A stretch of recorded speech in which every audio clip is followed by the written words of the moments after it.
Okay, this is the second part of the point of view video lecture. In the first part, I went over this document and just kind of discussed the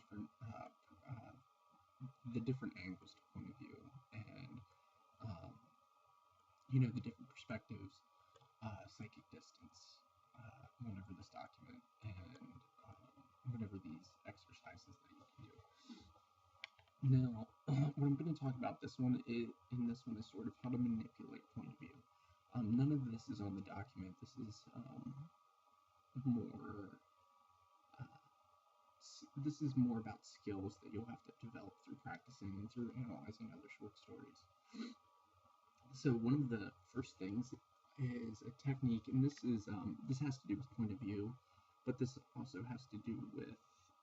Or I'm sorry, yeah, this has to do with point of view. Hold on, let me. I don't have the right thing pulled up actually. Here, okay. So Chuck Palahniuk, who is most famous for writing Fight Club, he does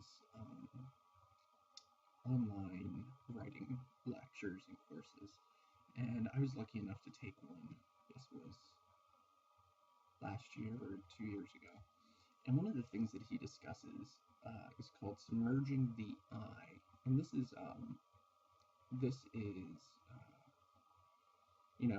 he focused it mostly on first person uh, tense, first person perspective, but this is true for all perspectives, and it's submerging the I, as in I did this, or in this case, we're just going to call it submerging the narrator. He did this, she did this, whatever. Now, one of the things, whenever you decide to choose which type of narrator, which perspective you want to use, first or third, I really don't think you'll probably ever use second. There's a lot of theories out there on how to choose which perspective. In Chuck Palahniuk's lectures, he says that first person is always more authentic than third person point of view. Don DeLillo has given a lot of, not necessarily lectures, but a lot of talks about his ideas on writing. And he says that you should only use first person narration if you have a very interesting narrator who can carry the story. Otherwise, you should use third person narrator. Stephen King feels basically the same way in his book on writing. So there's a lot of different things that you need to think about. I almost always write in first person present tense, just because I like the immediacy of present tense. I like that it forces my characters to be more reactive. But there's also a drawback. They don't have the luxury of hindsight. They don't have the luxury to really think about things. They just sort of react. But present tense narration always keeps the reader more engaged because things are happening immediately. To write in present tense, you just inherently, to write in present tense, you have to write with more action in your actual writing. So there isn't a lot of time for characters to stop and have an internal monologue and talk to themselves and really think about things. They just react.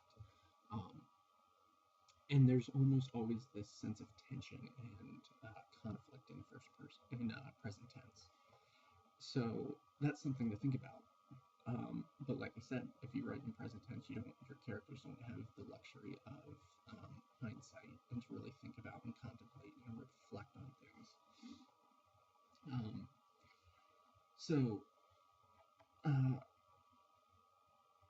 In Chuck Palahniuk's lecture on submerging the eye, he says that you need to keep as many eyes hidden as possible, and you need to keep the camera pointed away for the narrator for as long as possible. What he means by this is, if you write consistently, I did this, I did that, I felt this, I felt that, this is definitely a part of voice, because that repetition of the I can distract the reader and throw them out of a piece of writing. This also goes back to, I can't remember if it was earlier this week or last week, where I think it was this week, discussed thought verbs. You should always cut thought verbs. So instead of saying, like right now, there's a thunderstorm happening at my house as I'm recording this. So I'm sitting in front of a window. So instead of me saying, I am watching the rain outside, I am watching, that's considered, the same vein of the thought verbs, and there's an I there. So what I could say is that, um, rain pounds on the roof or something like that. It makes the writing more active. It takes the I out of the sentence, and you're just making an observation. But if you have already established that it's a first person narrator, that's not going to throw the reader out of it. It's going to force the reader actually to be a more active part of the story. So they are going to be making that observation, and they are going to be making those associations with rain pounding on the roof. So you should always try to hide as many I's, he's, as many pronouns, as many character names. You should always try to hide those as much as you possibly can. And this is going to help force the reader to be a bigger part of the story. It's going to force them to be more engaged. The next thing I want to talk about is consistency and point of view. One of the generally, in creative writing, there aren't a lot of rules. There are a lot of guidelines, but not a lot of rules. One of the rules that's generally accepted across the board is that you need to be consistent with your point of view. You don't just randomly shift point of view. You need to be consistent. So if you start writing it's very difficult to pull off multiple points of view. In my first novel, I have two storylines going on. One is a first-person present tense narrative, and one is a first-person past tense narrative. But you have to do this in a very structured way. So in my book, these two narratives alternate by chapter, so that there's a clear break between the shift and the point of view.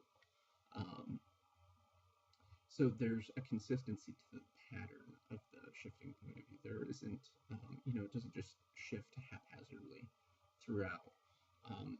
And being consistent is a big part of it. So if you're trying to struggle with what point of view you want to work with, you need to figure out which one. You need to pick one. You can't try to throw in multiple, or it's just not going to work. And this kind of leads right into shifting point of view. So the same thing is, if you are going to shift point of view, it needs to be a very careful, thoughtful, and intentional step. In Tim O'Brien's stories from last week, he shifts point of view from third-person limited to third-person collective, back to third-person limited, and back and forth. But he typically does this after a white space break in the actual story. So there's some kind of break. There's a shift in time, place, and point of view whenever he does this. So it doesn't immediately throw you out of the story. So you have to be very careful with maintaining consistency in your point of view. And if you do want to shift point of view, you have to be very, very careful. Sometimes the shift isn't that big of a deal. Shifting, if you're writing in first person and you shift from, first person regular, first person main character perspective to third person collective, we were working that day and we did this and we did that. If you shift for like a paragraph and then come back, it's not that big of a deal. But it's the drastic shifts that can really throw off a reader, so you need to be very careful with that. And one of the things I want you to do is you're about to read the two short stories for this week. I want you to really think about point of view as you're reading. The discussion questions all have to do with style, voice, language, and word choice, but I want you to really think about point of view at the same time. Think about how, when the point of view is consistent, try to think about maybe why the author chose the point of view that they did. Try to think about if there are shifts, when they occur, how the author pulls that off. All of these things are careful decisions. Nothing just happens in writing. Everything that you do, every choice that you make needs to be a very careful decision. We'll talk more about point of view on Sunday during our WebEx class, because there's a lot here. And I've given you guys a lot of information in these past 20 minutes or whatever. But, a lot of this is going to come with practice. And through the practice of writing and through